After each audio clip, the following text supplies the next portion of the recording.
I would say for anybody who's watching to, if there's something that you're unaware of, just look it up. Just like Reggie said, once you start looking stuff up, Or they can call me. You can give my number. Just call me. If they're really interested, just call me or call you. I know my number is open because yeah. I teach all the time. I can always use the practice, and I can use more students. You know, Hmm. because people ask me questions. It's practice for me, so I'm into that.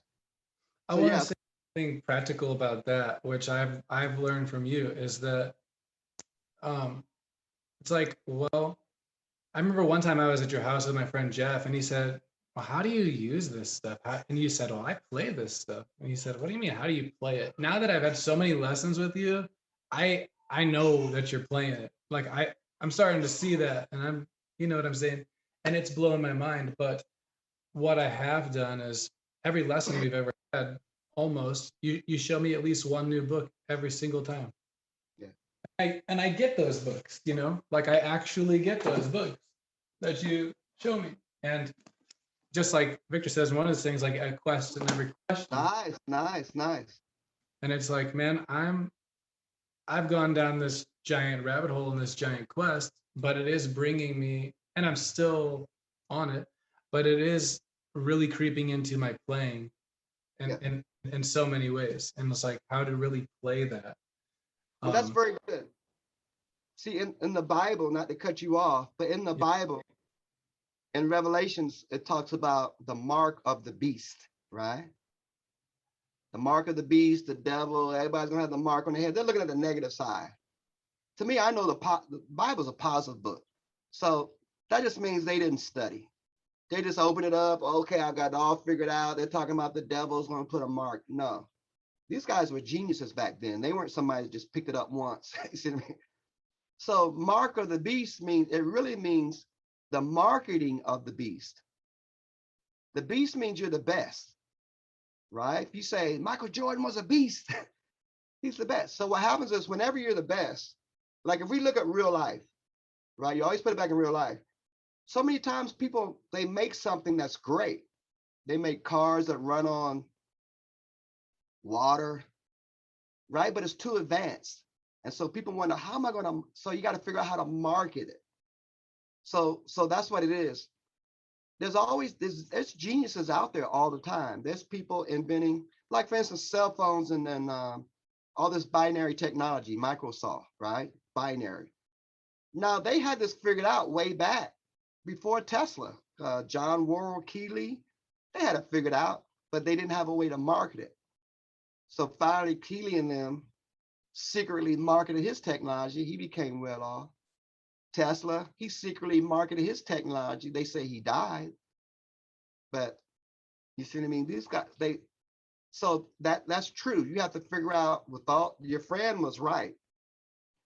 Once we get all this technology, once we get all this science, how are we going to market it and have it benefit society? You see what I mean? So I think that all the time.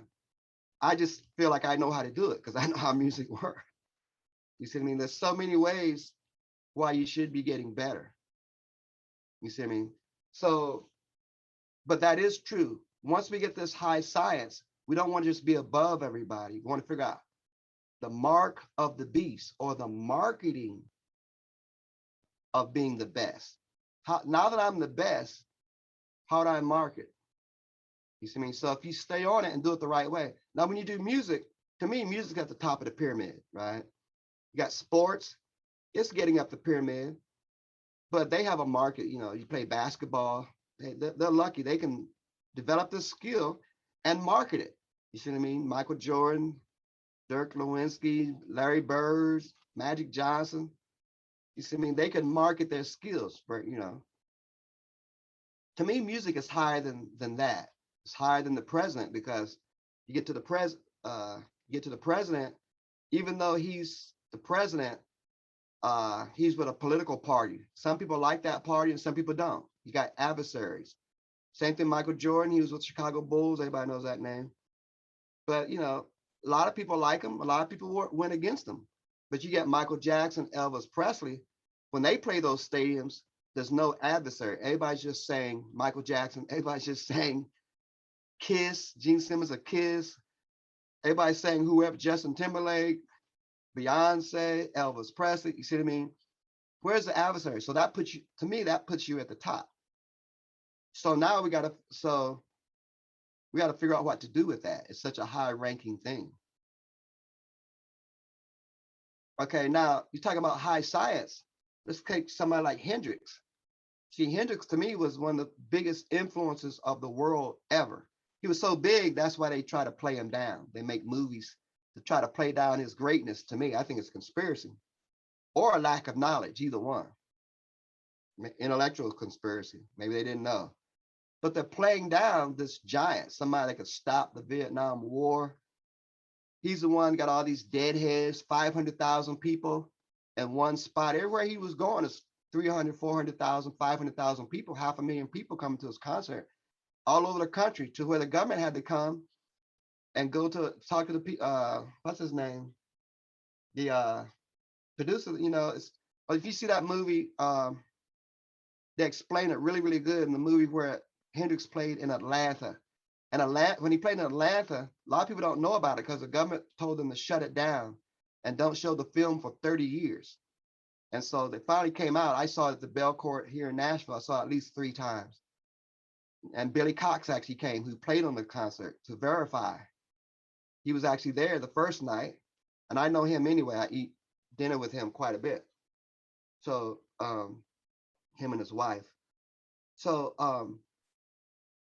you know, but his whole thing was mysticism, and everybody went with it. He changed the whole world. I mean, the long hair, androgynous, wearing, you know, androgynous meaning male and female at the same time. He's wearing bell-bottom pants. Those were girl pants back then.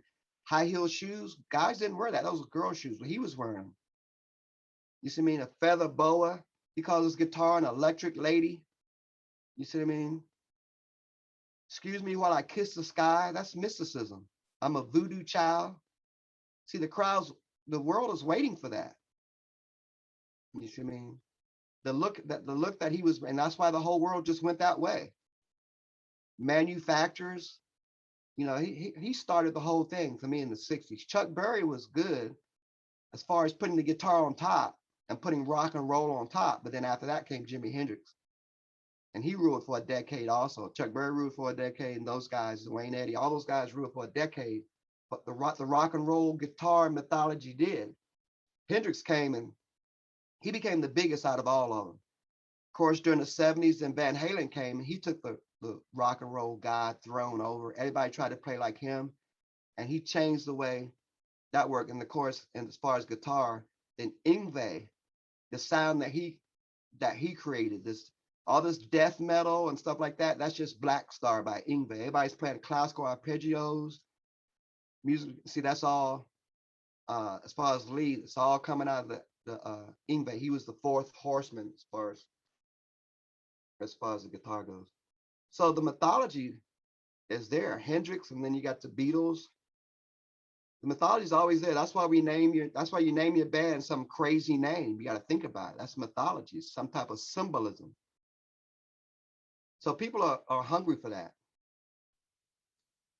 Mm-hmm. That's How awesome. you market. That's how you market it. The marketing of the beast. Once you become the best, that's technical. Now you got to use your imagination. Like Elvis, he knew, you know, his entertainment side was okay. I'm sorry, his singing side was okay, but his marketing side was unreal. He's dancing like crazy, which was shaking his hips. You weren't supposed to do that. They told him don't do it. So he does it, makes him world famous. He was not only a dancer, but he was an actor, very successful. He sang every genre of music from soul to gospel to country.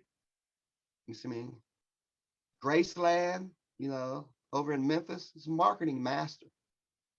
That's the marketing of the best. Once you become the best, then we got part of your skill is to market it. That's part of getting better on the guitar. How am I going to market it? You figure that out, you become a better guitar player. Mm-hmm. Mm-hmm. So the two go hand in hand. The marketing of the beast. You are the beast. That's your goal, to be the beast. It doesn't mean some devil guy. That's for people that don't study. These ancestors are trying to help you become great. That's why these books stick around year after year. We put the negativity in there. You see me? Because that's the first level of development. First level of development is, it's too hard. It's too hard for me. The first level of development, you wake up in the morning, I'm sleepy. Well, you're not sleepy at 3 hours later when you're out there playing, table tennis or basketball. You see what I mean? What? I thought you were sleepy. Go back. I don't want to go to sleep now. You see what I mean? So the negativity thing is just the first level. A lot of people don't get past the first level in studying the sciences and the arts and the religions too. That's my philosophy. That's awesome.